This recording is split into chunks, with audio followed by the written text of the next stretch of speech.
कौन भैया कि राह चलेला तो टोकेला सोनार सैया जी कि राह चलेला तो टोकेला सोनार सैया जी काहे नथिया गढ़वला उधार सैया जी काहे नथिया गढ़वला उधार सैया जी राह चलेला तो टोकेला सोनार सैया जी राह चलेला तो टोकेला सोनार सैया जी काहे नथिया गढ़वला उधार सैया जी काहे नथिया गढ़वला उधार सैया जी क्या करते थे साजना तुम हमसे दूर रह के क्या करते थे साजना तुम हमसे दूर रह के हम तो जुदाई में अकेले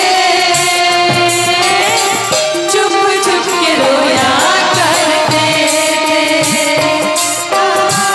चुप चुप के रोया करते थे नदिया गढ़वला उधार सैया जी काहे नदिया गढ़वला उधार सैया जी देखी वो अपन मर्द से शिकायत करतिया आ कहतिया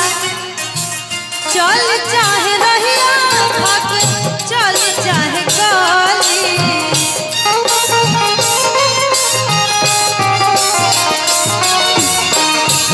कहतिया अपन मर्द से कि देखी तारा चलते हमार बाहर आई गई सब दुल्हन भइल बा आ कैसे कहतिया चल चाहे रहिया धोके चल चाहे गली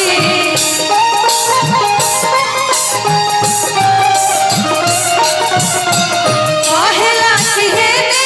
आवो आवहेन गली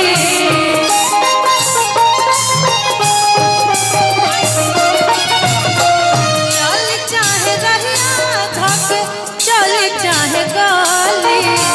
कहला सिहेने आवो आवहेन गली देखी अपन मर्द के धमका के जो प्यार से अपन मर्द से कह दिया जदी करत होई हमारा से प्यार सैया जी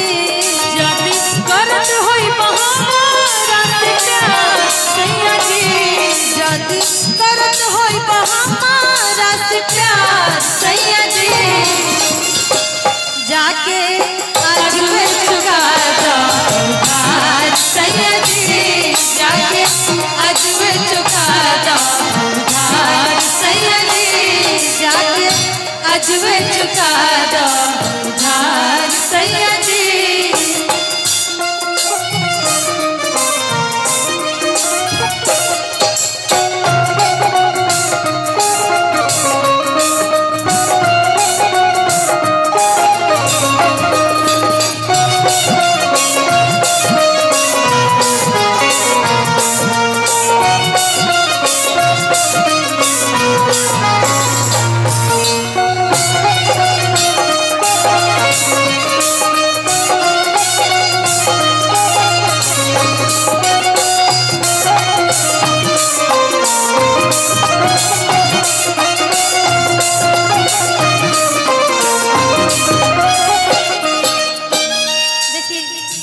आजकल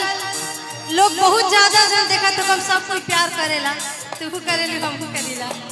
तू करेली लेकिन एगो लड़की अपन प्रेमी समझ ली या फिर मर्द समझ ली कहा तरी बड़ा भाव से प्यार करे से पहले सोच ला नतीजा राजा जी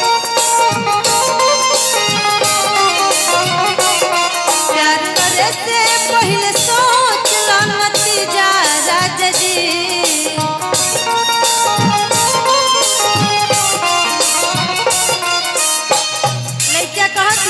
कि प्यार करे से पहले ओकर अंजाम सोचला कि का होई आ का करे के पड़ी। हमके चाची कही राउर भतीजा राजा जी, हमके चाची कही राउर भतीजा राजा जी। प्यार करे से पहले सोचला नतीजा राजा जी। प्यार करे से पहले सोचला नतीजा राजा जी। हमके चाची कही रा